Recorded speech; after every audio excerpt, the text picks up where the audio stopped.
Okay, part two with our on the cheap survival kit. You know, I did a real quick rundown on all of these items and showed you how they are all sort of at least a basic replacement for much more expensive things. And again, just to kind of sum up what we showed before, you can get this entire kit of items, a small flashlight, a large flashlight, a good sort of everyday carry knife, and you know, in some cases a defensive folder, a bear claw knife, a multi-tool, and a decent quality handgun for less price, for a lower amount of money than just this single Springfield XD40 pistol.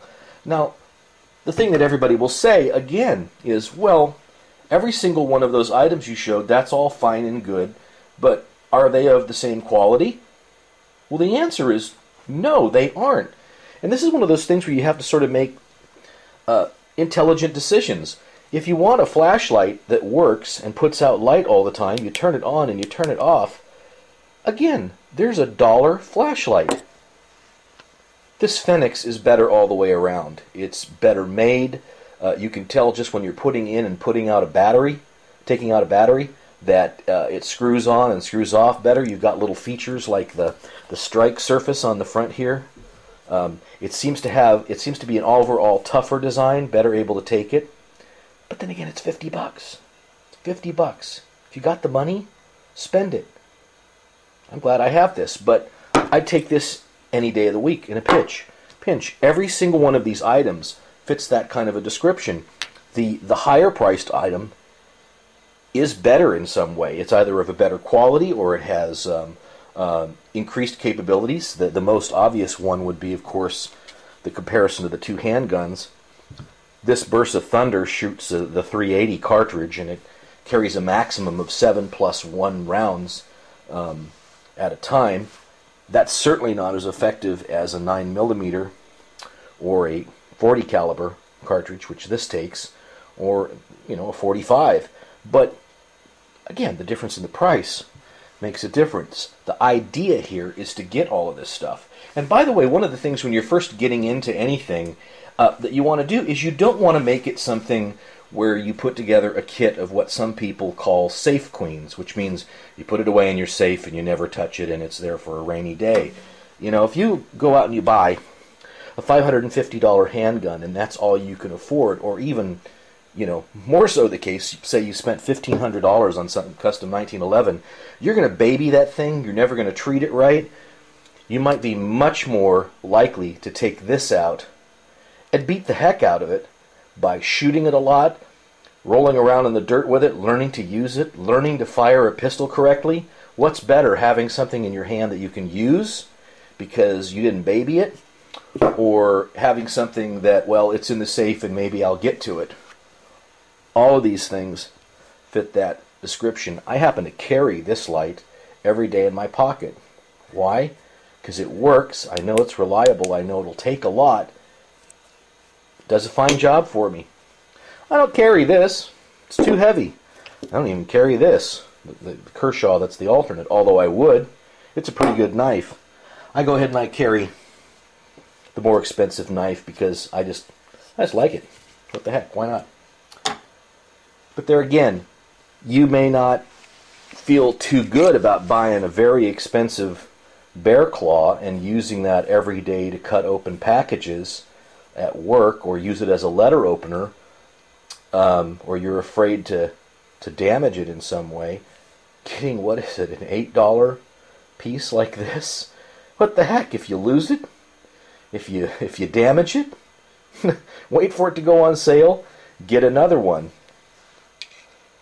The multi-tool that I got for free with an NRA membership in some ways has some superior features to the Leatherman. For one thing, the blade folds out from the outside, so I don't even need to open this in order to use it. Isn't that cool? That's kind of a neat thing. Comes with the bit set.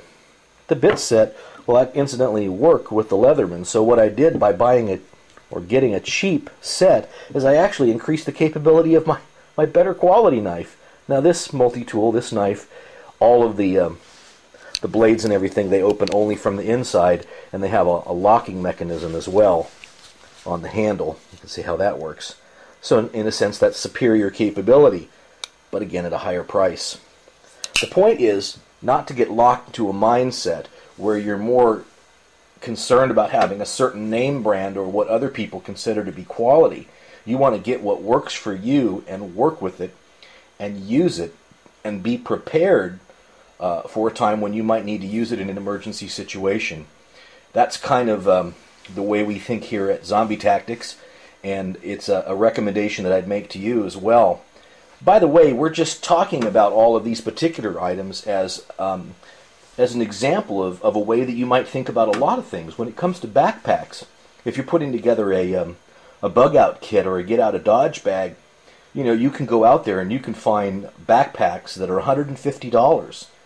And those are fine quality, and they're made out of great material, and they've got all kinds of features. And at the same time, if you look around, you can find things at the dollar store that are last year's model of something that was a $50 backpack. And you, well, maybe not the dollar store, but you know, you'll find something that was $50 last year that's now $9.95.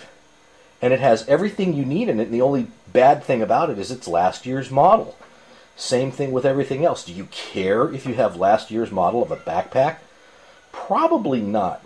The idea is to get together a kit of gear that will work, and to do so as inexpensively as possible. Part of the reason why you want to do that is because you want to make your money stretch. If I bought all that expensive gear that I showed at the first thing, I'd spend so much money that I might not even have enough left over for ammunition or a holster or a cleaning kit or anything, depending upon what my budget was. But with all the gear I've got on the table right now, I can spend the money on that, still have money left over to buy ammunition, to buy cleaning supplies, buy an inexpensive nylon holster, and I've still spent less money than I've spent on the Springfield. Kind of getting a little long-winded here. But you kind of get the idea. It doesn't matter whether we're talking about guns, knives, flashlights, backpacking equipment, survival, food, whatever it is. There's always a option that is good enough and will do the job for you and won't bust your budget while you're actually trying to get prepared. That's all I have to say about that. Kind of a lengthy one, two-parter this time, and we'll see you next time on Zombie Tactics. Bye-bye.